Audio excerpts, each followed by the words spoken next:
دیکھتے ہیں کہ ایڈورکیا غصہ ہو کر کہتی ہے کہ اتنی احتیاطی تدابیر ہونے کے باوجود ارپلسلان اس پرکان قلعے میں کیسے گھس آیا۔ اس کے بعد جنرل دوکاس کہتا ہے کہ اس کی کسی نے مدد کی ہے، لیکن کس نے؟ اتنے میں وہاں پر سیلیکون کمانڈر آتا ہے اور وہ الپاگوس سے کہتا ہے کہ غدار، اور اس کے بعد ان دونوں کے درمیان آپس میں لڑائی ہونا شروع ہو جاتی ہے۔ اور دوسری طرف حسن عتابے اور الپرسلان صلیبی سپاہیوں کے ساتھ لڑ رہے تھے، اور اسی دوران الپرسلان کے سپاہی بھی وہاں پر آ جاتے ہیں اور کہتے ہیں کہ ہم آ گئے ہیں حضور آپ کی مدد کے لیے۔ اور اس کے بعد الپرسلان کے سپاہی بھی صلیبی سپاہیوں کے ساتھ لڑنا شروع کر دیتے ہیں، اور بس تھوڑی ہی دیر کے بعد تمام صلیبی سپاہیوں کا خاتمہ کر دیا جاتا ہے۔ اور اس کے بعد الپرسلان کہہ رہا تھا کہ ہمیں فوراً اپنے سردار کے پاس پہنچنا ہے۔ اس کے بعد وہ سب مل کر سلجوقی محل کی طرف روانہ ہو جاتے ہیں، اور ان کے وہاں سے آگے چلے جانے کے بعد اقچا خاتون وہاں پر پہنچتی ہیں اور وہ یہ سارا منظر دیکھ کر بہت خوش ہو جاتی ہے۔ اور اس کے بعد یہ اقچا خاتون دیکھتی ہے کہ وہاں پر تیوجن اور اس کے سپاہی بھی اسی جگہ پر پہنچ جاتے ہیں۔ رومن تیوجن کیا دیکھتا ہے کہ ہر طرف صلیبی سپاہیوں کی لاشیں پڑی ہوتی ہیں۔ یہ دیکھ کر تیوجن بہت غصہ ہوتا ہے اور اس کے بعد وہ اس پرکان قلعے کی طرف روانہ ہو جاتے ہیں۔ اس کے بعد اس پرکان قلعے کا منظر سامنے آتا ہے تو ایک سپاہی الپاگوس سپاہی کی تلاشی لے رہا تھا۔ الپاگوس سیلیکون کمانڈر سے کہتا ہے کہ تم یہ جھوٹ بول رہے ہو، اگر تم یہ بات ثابت نہ کر سکے تو میں تمہاری گردن اڑا دوں گا۔ سیلیکوس کہتا ہے کہ غدار، میں نے سب اپنی آنکھوں سے دیکھا، اب تم مکر نہیں سکتے۔ اس پر الپاگوس کہتا ہے کہ تم یہ اچھی طرح سے جانتے ہو کہ یانیس کے ساتھ تم ہی تھے زندان کے باہر، اور شاید تم ہی غدار ہو سیلیکوس۔ اور اس کے بعد جو سپاہی تلاشی لے رہا تھا وہ تلاشی لینے کے بعد کہتا ہے کہ سردار، اس کے پاس ایسی کوئی چیز نہیں ہے۔ اس کے بعد جنرل دوکاس کہتے ہیں کہ سیلیکون کی تلاشی لیں۔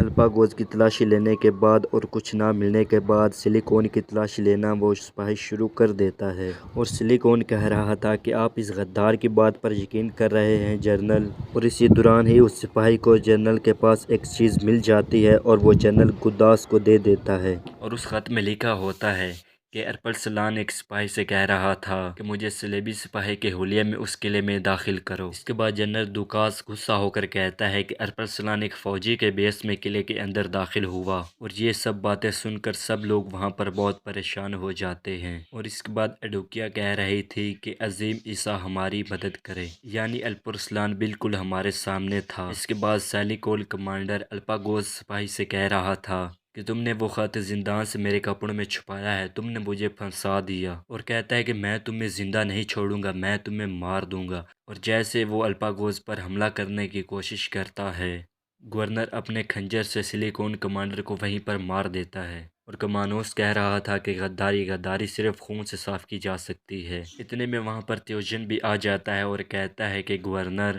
ارپلسلان وہاں سے کہیں فرار ہو چکا ہے۔ یہ بات سن کر سب بہت حیران ہو جاتے ہیں اور بہت غصے میں ہو جاتے ہیں، تو گورنر کہتا ہے مجھے قسم ہے اپنے خدا کہ میں ارپلسلان کو زندہ نہیں چھوڑوں گا، اسے دردناک موت دوں گا۔ اس کے بعد ہمیں سلطان کے قلعے کا منظر دکھایا جاتا ہے جہاں پر چاوری بے اپنے چھوٹے بھائی کے پاس پہنچ گیا تھا، اور وہاں پر پہنچنے کے بعد چاوری بے کہہ رہے تھے کہ آپ نے مجھے بلایا ہے میرے سردار۔ سلطان اٹھ کر چاوری بے کے پاس آتے ہیں اور کہتے ہیں کہ سلطنت ایک معمولی چیز ہے جو ہمیں خراسان کے شہر چاوری بے کے سلطان سے ملی ہے۔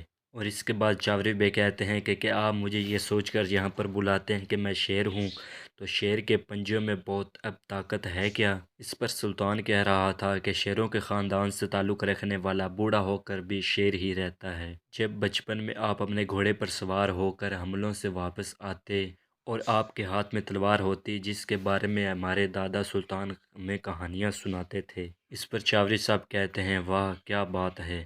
اتنے میں وہاں پر خواجہ اندر داخل ہوتے ہیں اور اس سے کہتا ہے کہ ہمیں ارپلسلان کی طرف سے ایک خبر پہنچی ہے کہ اس نے کافروں کے بل میں سے جا کر حسن عتابے کو صحیح سلامت وہاں سے نکال لیا ہے، اور وہ جلد ہی یہاں پر پہنچنے والے ہوں گے۔ اور خواجہ کی یہ بات سن کر چاوری بے اور سلطان بہت خوش ہو جاتے ہیں۔ اس کے بعد اس پرکان قلعے کا منظر سامنے آتا ہے جہاں کہ گورنر ایڈوکیا سے کہہ رہا تھا کہ جب تک میں الپرسلان کی روح کو غرق نہ کر دوں تب تک یانیس کی روح کو سکون نہیں ملے گا۔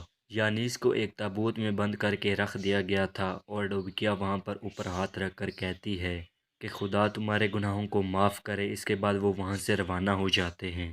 اس کے بعد جنرل دوکاس وہیں رک کر تیوچن سے کہتا ہے کہ تم ہی ہو جس نے اس کو اس کے بارے میں بتایا تھا۔ تیوچن کہتا ہے کہ آپ کو میری طرف توجہ نہیں دینی چاہیے جنرل، آپ کو صرف اور صرف یانیس کی موت کا وجہ بننے والے ارپلسلان کی طرف توجہ دینی چاہیے۔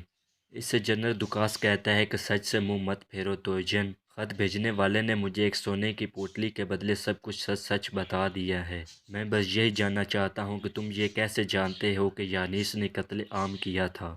تیوچن کہتا ہے کہ لگتا ہے کہ لوگ سونے کی پوٹلی سے مکمل بات نہیں کرتے تیوچن۔ سالیکوز، آپ کے خیالات کے مطابق وہ یانیس کے ساتھ وفادار نہیں تھا۔ جنرل دوکاس کہتا ہے کہ تم جو کچھ جانتے تھے جنرل کو نہیں بلکہ مجھے بتانا چاہیے تھا۔ تم دنیا واپس جاؤ گے تیوچن۔ اس پر تیوچن کہتا ہے میں یہ سب کچھ جانتا ہوں کہ یہ جو سب کچھ آپ کہہ رہے ہیں وہ شہزادی امبروکیا کے لیے کر رہے ہیں، اور مجھے یہ امید ہے کہ شہنشاہ یہ سننا پسند کریں گے۔ اس کے بعد جنرل دوکاس اپنا خنجر نکال کر تیوچن کے گلے پر رکھ کر کہتا ہے کہ کیا تم مجھے دھمکی دے رہے ہو تیوچن؟ اس پر تیوچن کہتا ہے کہ یہ میرے فائدے کی بات ہے، اور اس کے بعد وہ بھی وہاں سے روانہ ہو جاتا ہے۔ اس کے بعد سلجوقی محل کا منظر سامنے آتا ہے اور سلطان کہہ رہا تھا کہ برسوں پہلے آپ نے اور میں نے ایک آپس میں معاہدہ کیا تھا ہماری ریاست کو متحد کرنے کے لیے۔ اب آپ ہمارے معاہدے پر عمل کیوں نہیں کر رہے میرے بھائی؟ چاوری بے کہتے ہیں کہ میں نے اپنے حکم سے ارپلسلان اور سلیمان کے درمیان لڑائی رکوائی۔ سلطان کہتے ہیں کہ چاوری بے صاحب، آپ جانتے ہیں کہ سلطان ہمیشہ وہی حکم دیتا ہے جو اس کے لوگوں اور اس کی ریاست کے لیے بہتر ہو، لیکن تخت کے وارث الپرسلان نے اس معاہدے کی خلاف ورزی کی اور ریاست کو مشکل میں ڈال دیا۔ اس کے بعد ایک سپاہی اندر داخل ہوتا ہے اور کہتا ہے کہ الپرسلان اور حسن عتابے آئے ہیں میرے سلطان، وہ آپ سے ملنا چاہتے ہیں میرے سلطان۔ تو سلطان کہتے ہیں کہ ٹھیک ہے، ان دونوں کو اندر آنے دو۔ اس کے بعد ارپلسلان اور اس کے سپاہی اس قلعے میں داخل ہوتے ہیں اور سلطان کے پاس آتے ہیں تو انال بے بھی وہاں پر ہی کھڑے ہوئے تھے۔ انال بے ارپلسلان کی طرف دیکھتے ہوئے کہتا ہے جو لوگ ریاست میں ضوابط اور فرائض کی خلاف ورزی کرتے ہیں وہ اپنا سر اونچا کیے ہوئے ہیں، بالکل ایک بے لگام گھوڑی کی طرح۔ تو اس کے ساتھ یہ ایپیسوڈ یہیں پر ختم ہو جاتا ہے۔ دوستو اگر ہماری ویڈیو آپ کو اچھی لگی ہو تو ہمارے چینل کو لائک اور سبسکرائب کرنا نہ بھولیے گا۔ بہت بہت شکریہ۔